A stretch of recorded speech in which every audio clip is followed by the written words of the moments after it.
রাজ্য জুড়ে শুরু হয়ে গিয়েছে ভোটার তালিকায় বিশেষ নিবিড় সংশোধন বা এসআইআর। মঙ্গলবার সেই সময় পর্ব থেকেই কিন্তু ভোটারদের বাড়ি বাড়ি যাওয়ার কাজ শুরু করবেন বিএলওরা।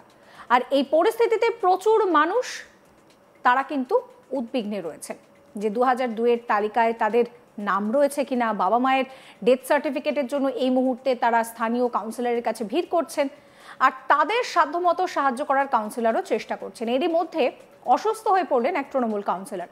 তাকে ভর্তি করা হলো একটি বেসরকারি হাসপাতালে। যদিও বিজেপির বক্তব্য যে সবটাই নাকি নাটক, কার্যত এসআইআর এর ভয়ে ওই কাউন্সিলর অসুস্থ হয়ে পড়ার নাটক করছে।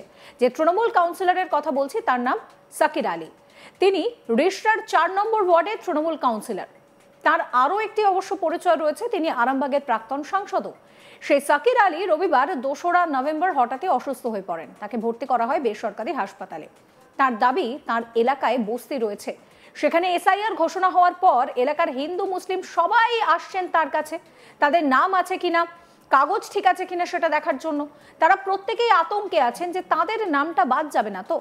সবাইকে বোঝাতে গিয়েই নাকি নিজেই অসুস্থ হয়ে পড়লেন তিনি, তাকে হাসপাতালে ভর্তি করতে হয়। তৃণমূল কাউন্সিলর সাকির আলীর কথা শোনাবো আপনাদের। বললে তো মুশকিল আছে না, বেশি বললে তো ধরা পড়বে। হঠাৎ আপনার কাউন্সিলর রিষড়া পৌরসভার, আপনার হঠাৎ এই হওয়ার কারণ কি? দেখুন, এই ভর্তি হয়েছি 4টের সময়, তার 15 মিনিট আগেও আমার কাছে একটা মহিলা এসছে যে আমার এখানে থাকে না। মহিলাটা চলে গেছে জাঙ্গিপাড়া। ও মহিলা এসছে, মাইনরিটি মহিলা, যে আমার এখানে বাবা থাকতেন, আমার এখানে মা থাকে, ওর রেকর্ডটা দিন আমাকে, ওর রেকর্ডটা ওখানে লাগবে। আপনি জানেন আমাদের এলাকার মধ্যে সংখ্যালঘু এলাকা বেশি বাস করে এবং একটু অশিক্ষিত বেশি আছে, স্লাম এরিয়াও আছে। এত চাপ 1 সপ্তাহ ধরে আসছে না।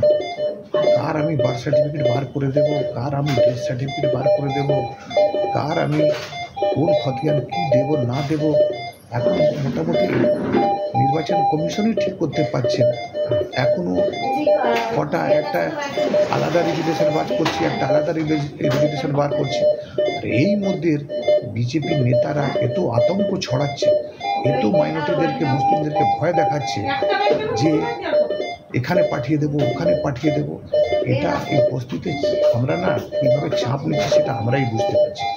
হ্যাঁ, এটা কিন্তু এটা এসআইআর নিয়ে যেভাবে রাজনীতি করছে, এটা কিন্তু রাজনীতি ঠিক না। এসআইআর একটা বাহানা আছে, কিন্তু অন্য কিছু নিশানা আছে।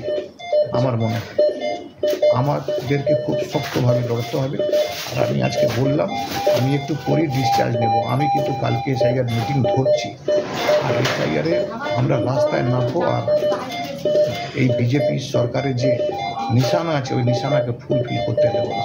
এই অসুস্থ হওয়ার কারণ কি মুসলিমদের উপর কী কারণে? হ্যাঁ, বিজেপি নেতা তো মুসলিমকে ভয় দেখাচ্ছে। বিজেপি নেতা যত আছে, বাংলা বিজেপি আছে, অমিত শাহ আছে, এরা শুধু মুসলমানদেরকে ভয় দেখাচ্ছে, সারা দেশে মুসলিমদেরকে ভয় দেখাচ্ছে। এসআইআর মাধ্যমে ভয় দেখাচ্ছে, এনআরসি করবে না এসআইআর করবে। কিন্তু আশ্চর্য কথা, বিহারে কত লোক, এই বিহারে ভোট হচ্ছে, কত বাংলা থেকে লোক শিফট করে গেছে। এটা এই তালিকা এখনও নির্বাচন কমিশন দেয়নি যে বাংলা থেকে কত ভোটার ভোট করছে এবারে বিহারে, আর কতজনকে এখান থেকে শিফট করেছে সে তালিকা কোথায় নেই। যদিও কাউন্সিলরের এইভাবে অসুস্থ হওয়ার বিষয়টাকে নাটক হিসেবে দেখছে বিজেপির রাজ্য কমিটির সদস্য স্বপন পাল। তিনি বলছেন যে রিষড়া পুরসভার 4 নম্বর ওয়ার্ডে তৃণমূল কাউন্সিলর শুনলাম অসুস্থ হয়ে পড়েছে, সবটাই এসআইআর এর ভয়, নাটক ছাড়া আর কিছুই নয়। কি বলছেন তিনি শোনাবো। রিষড়া পৌরসভার তৃণমূল কংগ্রেসের 4 নম্বর ওয়ার্ডের কাউন্সিলর সাকির আলী শুনলাম নাকি অসুস্থ হয়ে পড়েছেন এর এসআইআরের ভয়ে। এটা একটা নাটক ছাড়া কিছু নয়। ভারতবর্ষের 12টা রাজ্যে এসআইআর হচ্ছে, সেখানে কোনো কেউ অসুস্থ হয়ে পড়ছে না, কিন্তু পশ্চিমবঙ্গেই তৃণমূল কংগ্রেসের নেতারা, কাউন্সিলররা অসুস্থ হয়ে পড়ছেন। সাকির আলীর সঙ্গে দলের বিস্তর দ্বন্দ্ব রয়েছে। রিষড়া পৌরসভার চেয়ারম্যান, ভাইস চেয়ারম্যান, অন্য যারা পদাধিকারী আছে তাদের সঙ্গে আদায় কাজ করা চলছে। তাই লাইমলাইটে আসার জন্য আর মানুষের দৃষ্টিটাকে ঘুরিয়ে দেওয়ার জন্য তিনি এগুলো নাটক করছেন। কারণ তারা জানেন যে আগামী বিধানসভা যে নির্বাচন হবে সেই নির্বাচনে তারা গোহারা হেরে বাড়ি চলে যাবেন। রিষড়া পৌরসভার তৃণমূল কংগ্রেসের 4 নম্বর ওয়ার্ড। এই নিয়ে আমার কলিগ রাহি হালদার একটি রিপোর্ট দিয়েছেন, সেই রিপোর্ট রইল আপনাদের জন্য। এসআইআর নিয়ে একেবারে রাজ্য রাজনীতি তা একেবারে সরগরম। এরই মধ্যে এসআইআর যে শুরু হচ্ছে, আজ থেকেই কিন্তু এসআইআর এর কাজ শুরু করছেন বিএলওরা। একবারে বুথ স্তরে গিয়ে সমস্ত মানুষের বাড়ি বাড়ি ঘুরে তথ্য সংগ্রহ করবেন। এই আবহে, এসআইআর আবহে কিন্তু একাধিক মানুষ তারা কিন্তু খুবই দুশ্চিন্ত হয়ে পড়েছিলেন এবং এমনই এক ঘটনা ঘটেছে যা একেবারে নজিরবিহীন ঘটনা কার্যত। রিষড়া পুরসভার 4 নম্বর ওয়ার্ডের কাউন্সিলর সাকির আলী, তার স্ত্রী হচ্ছে যে তিনি আবার হচ্ছেন কিনা আরামবাগ যে সাংসদ এলাকা, সেখানে দুবারের সাংসদ ছিলেন। তিনি একেবারে অসুস্থ হয়ে পড়েছেন এই এসআইআর আবহে, হাসপাতালে ভর্তি। কারণ এমনটা তিনি জানাচ্ছেন যে তিনি যে এলাকার কাউন্সিলর, সেই এলাকায় প্রায় 70% হচ্ছে যে মাইনরিটি কমিউনিটির মানুষজন থাকে, অর্থাৎ মুসলিম সম্প্রদায়ের মানুষরা থাকেন এবং বেশিরভাগ মানুষই একেবারে আর্থিকভাবে পিছিয়ে পড়া, দিন আনা দিন খাওয়া মানুষজন। তাদের কাছে বৈধ কাগজপত্র থাকলেও সেই কাগজপত্র তারা ঠিক করে হয়তো রাখতে পারেননি। সেই কারণে এই এসআইআর এর আবহে তারা আতঙ্কিত হয়ে পড়েছেন এবং সবাই মিলে এসে একেবারে সাহায্যের জন্য এসেছিলেন হচ্ছে কিন্তু সাকির আলীর কাছে।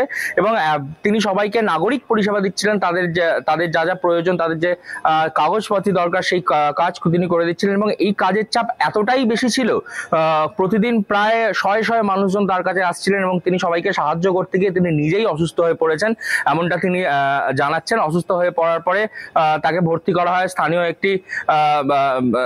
একটি স্বাস্থ্যকেন্দ্রে। হাসপাতালে ভর্তি থাকা অবস্থাতেই তিনি জানান যে তিনি আবারও যখন যদি সুস্থ হয়ে যান তিনি আবারও মানুষের পরিষেবা দিতে এগিয়ে আসবেন।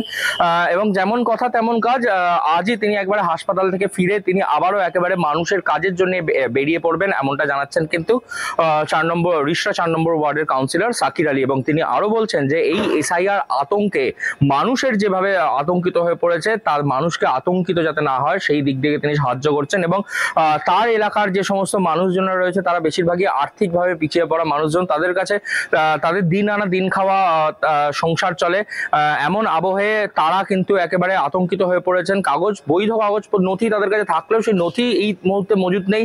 তাই নথি জন্য কি কি প্রয়োজনীয় এই সমস্ত কাজের যে এতটাই চাপ ছিল, সেই চাপের কারণেই তিনি অসুস্থ হয়ে পড়েছেন। এবং আজ থেকে তিনি আবারও হাসপাতাল থেকে ফেরার পরই আবারও তিনি মানুষের জন্য কিন্তু মানুষের কাজের জন্য কিন্তু এগিয়ে আসবেন, এমনটা জানাচ্ছেন ওই কাউন্সিলর।